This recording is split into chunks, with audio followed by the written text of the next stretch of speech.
Oh, you couldn't sleep either, huh? That's okay. I'd wondered if I'd find you here again.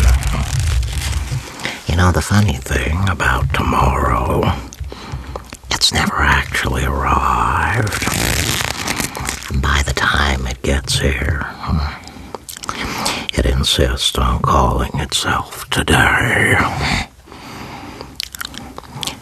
Yet, people spend their entire lives carrying it around as though it already exists. I've never understood that. I mean, imagine carrying a suitcase for a journey that hasn't even begun. You wouldn't do it, would you? No.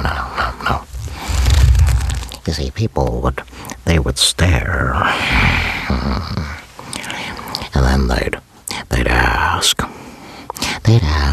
why you're struggling under all that weight. Yet, that's exactly what the mind does every evening. It packs tomorrow before tomorrow has even introduced itself. Strange little habit, isn't it? I sometimes think the human imagination is both the greatest gift we've ever received and the cruelest prank ever played upon us. You know, it can visit places that don't even exist. It can replay conversations, ones that finished years ago. It can invent arguments with people still fast asleep. It can convince your heart that something terrible is about to happen. It can help you remember former glories, conquests, in a light that shines them differently, makes them seem more magical than they really were.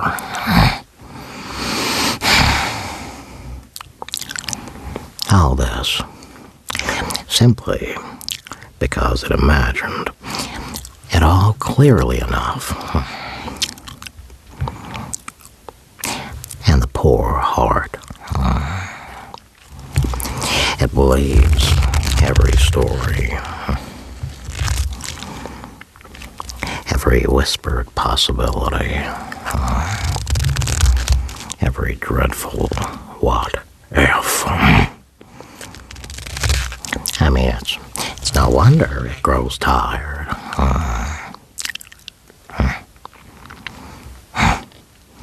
It spends its entire life reacting to things that may never happen. It comes up with scenarios, situations, to interactions that haven't even happened yet. And I mean, have you ever noticed that? In your body, it doesn't know the difference between what's a memory, what's imagination, and what's reality. I mean, you think about an embarrassing moment from years ago.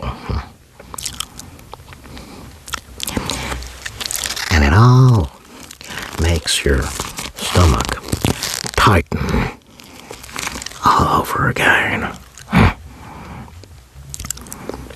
Think about that. Somebody you miss, and your chest becomes a little heavier. You think about tomorrow, and suddenly you're already exhausted before the day has even begun. Curious. I mean, we call it worrying.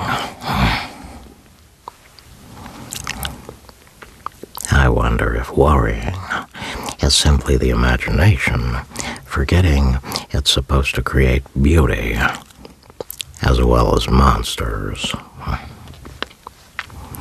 I mean, nobody teaches us that, do they?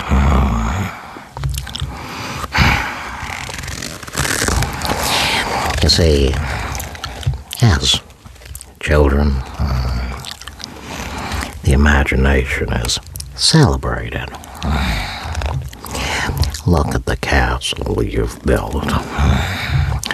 Look at the dragon you've invented. Look at the worlds inside your head.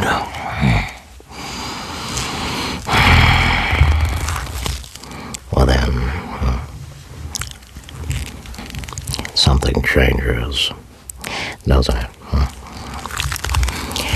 One day, imagination stops becoming a playground. And ever so quietly, it becomes a courtroom.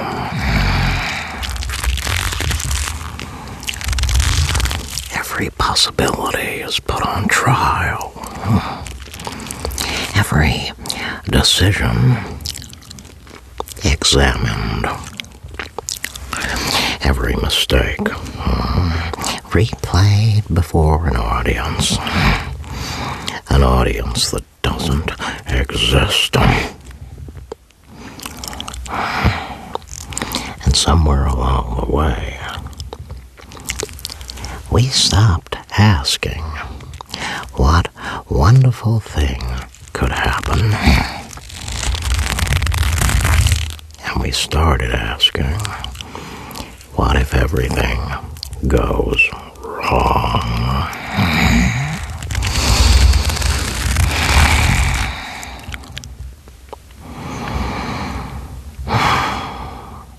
It's the same imagination, only the direction has changed.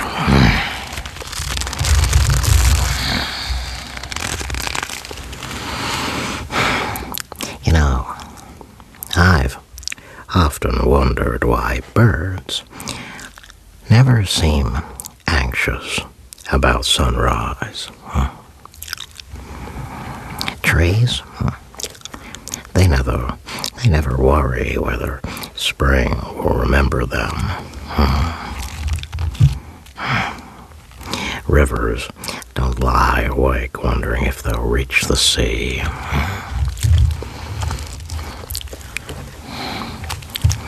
I've said it before, nature has a remarkable relationship with uncertainty, and it doesn't resist it. Not like us. No. It dances with it.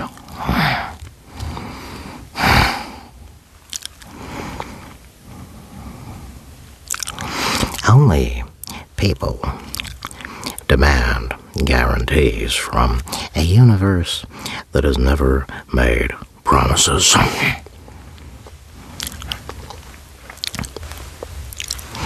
I mean, perhaps that's why we're so tired. We keep asking life out there to sign contracts it never agreed to. Promise me tomorrow.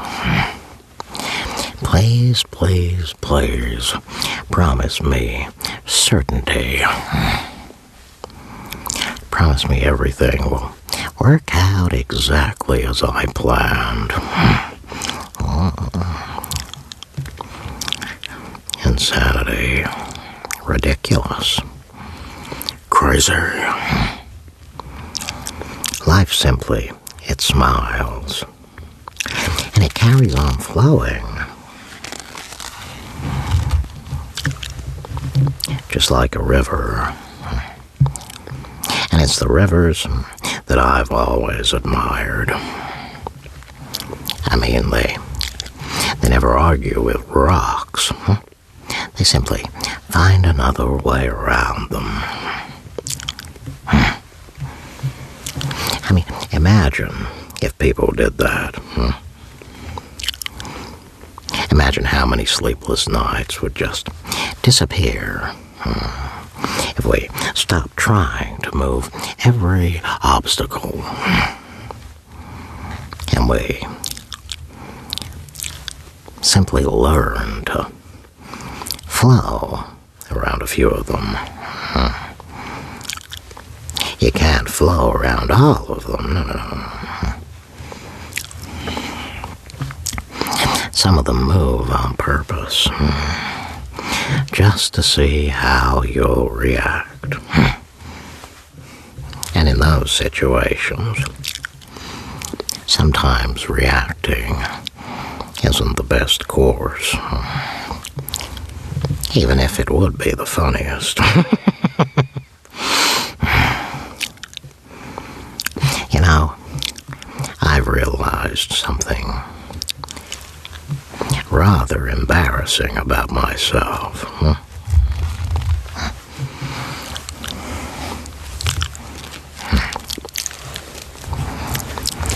I used to believe that if I thought about every possible outcome,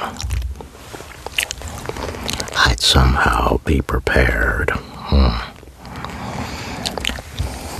It was this thought as though enough worrying could prevent disappointment. And let me tell you this now, it doesn't. What it does mean, however, is you will suffer twice. Once in your imagination, and once in reality. And that's if reality ever arrives at all.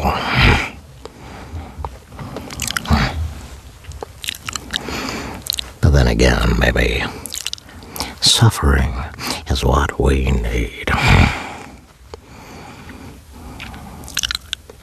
Most of the terrible things I've imagined, well, they've never happened. Yet this body carried them anyway. Such loyalty. Such misplaced loyalty. I think that's why people, they mistake exhaustion for weakness. It isn't weakness. It's the weight of carrying futures that were never yours to carry. You see, regret, it weighs enough. Guilt weighs enough. Expectations weigh enough. Tomorrow doesn't need your help. No. It doesn't need your help becoming heavy. It'll manage that perfectly well on its own.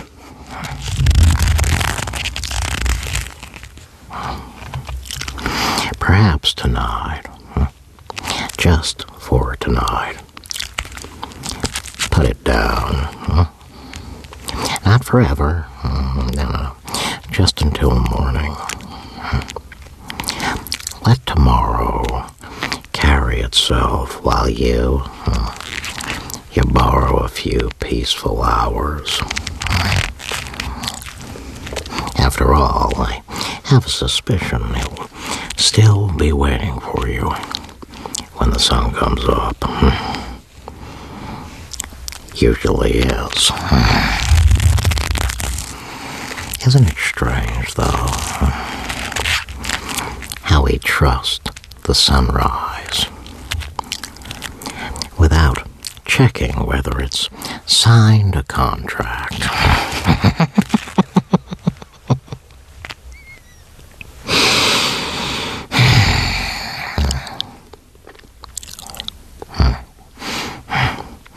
We simply assume morning will arrive. We close our eyes because somewhere deep inside us, we still believe in beginnings.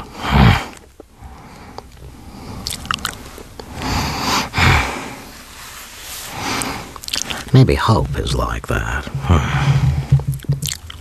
Quiet. Almost invisible. Never demanding attention.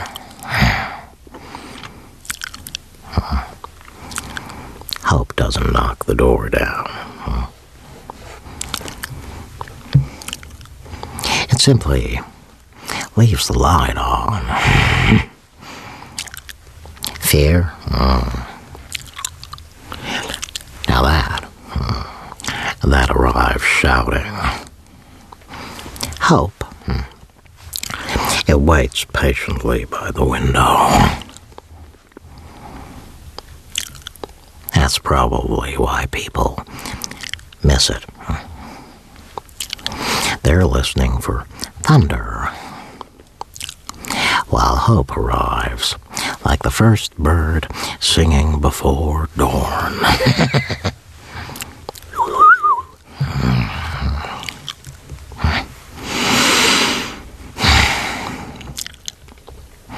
I've never been particularly interested in certainty. You know, certainty ends conversations. I like conversations. Curiosity now, that begins them. Perhaps that's why we're here again. Not because either of us has answers, but because questions, they make excellent traveling companions. They never tell you where to go. They simply make the journey a little more interesting.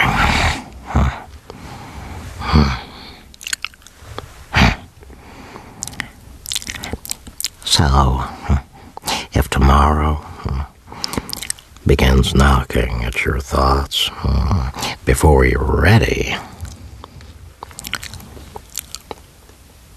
do you know what you should do? You should smile politely.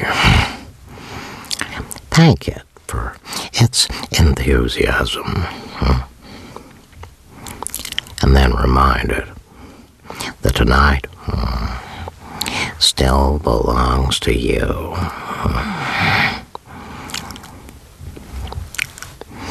I think there's something rather beautiful about that. Don't you think? One evening, one quiet conversation, one borrowed moment where the future, it has no invitation, Just this breath. Just this heartbeat. Just the silence between us. Perhaps for now, that'll be enough. So sleep well. I'll still be here when the night, it has questions again.